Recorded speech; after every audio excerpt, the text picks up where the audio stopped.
Hari ini sambungan firman Tuhan saudaraku pada tanggal 1, di mana dikatakan kita harus memiliki visi ke depan.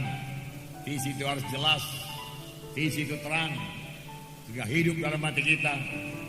Kita rindu memilikinya, sehingga seolah-olah sudah kita kandung, sudah jaya dalam hidup kita. Maka Tuhan akan membawanya menjadi kenyataan.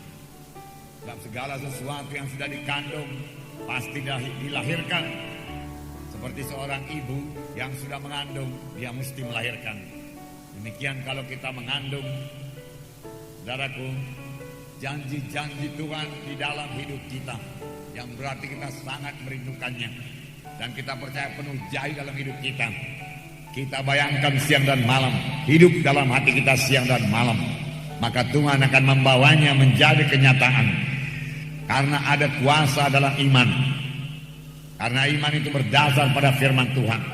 Itu sebabnya saudaraku, visi kita itu juga bukanlah ambisi pribadi kita. Bukan, saudaraku. Bukanlah ambisi pribadi kita untuk membesarkan diri. Bukan. Tetapi sebagaimana dikatakan firman Tuhan itu saudara, Roh Kuduslah yang memberikan penglihatan. Roh Kuduslah yang memberikan visi-visi kepada kita, ya, mimpi-mimpi kepada kita.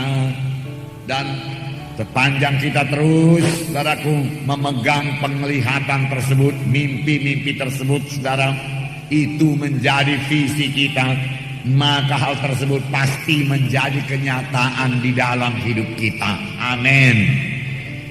Tidak salah juga memiliki visi yang badaniah, saudaraku, ya. Saudara, sepanjang itu daripada Tuhan.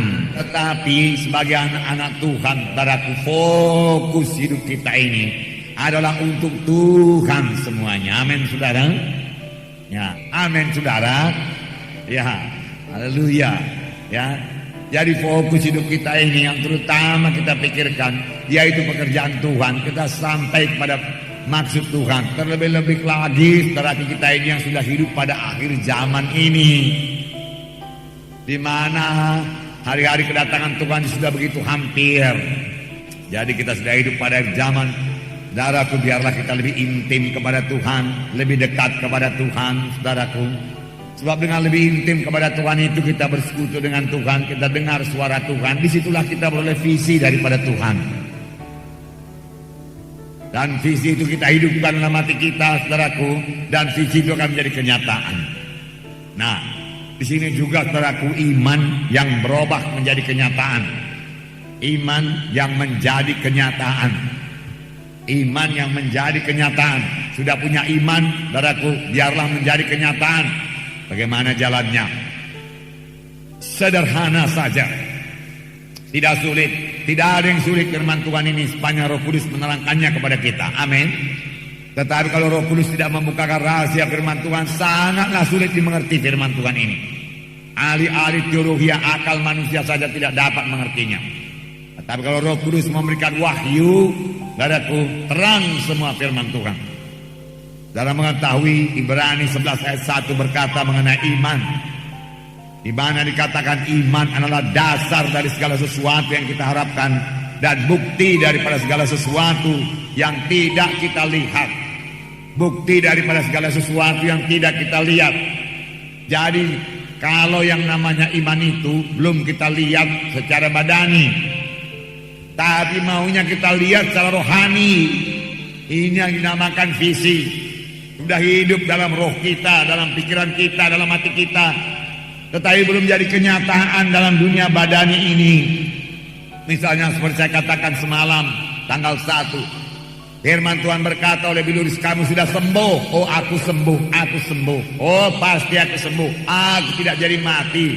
Biluris menyembuhkan aku. Haleluya, haleluya. Tapi penyakit masih terasa, badan masih lemah. Bagaimana membawanya kepada kenyataan supaya badan ini kuat, penyakit itu hilang,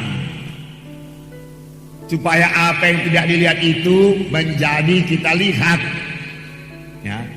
Supaya apa yang kita harapkan itu dasar dari segala sesuatu yang kita harapkan itu menjadi kenyataan. Jadi bagaimana merubah iman ini jadi kenyataan? Ya, harus jadi nyata. Untuk itu kita harus punya iman memang. Melalui iman itulah Tuhan bekerja. Itu sebabnya firman Tuhan berkata, tanpa iman mustahil orang berkenan kepada Allah.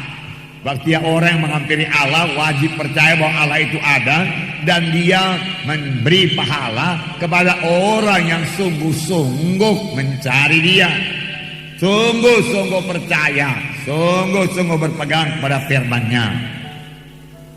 Dan Tuhan tidak pernah melakukan satu apapun kepada anak-anaknya, saudaraku, tanpa iman pribadi mereka. Jadi setiap anak-anak Tuhan harus punya iman. Saudara harus punya iman. Mengapa? Kalau tidak punya iman mustahil. Mustahil dapat berkat Tuhan kalau tidak punya iman. Mustahil saudaraku dapat kesembuhan kalau tidak punya iman. Harus punya iman. Oh, semalam Pak Munti berkata, tidak pun punya iman kalau karunia mujizat berlaku, saudaraku, ya, maka didoakan sembuh. Saudara barangkali yang tidak punya iman, hamba Tuhannya punya iman. Amin, saudara. Jadi harus ada iman, amin.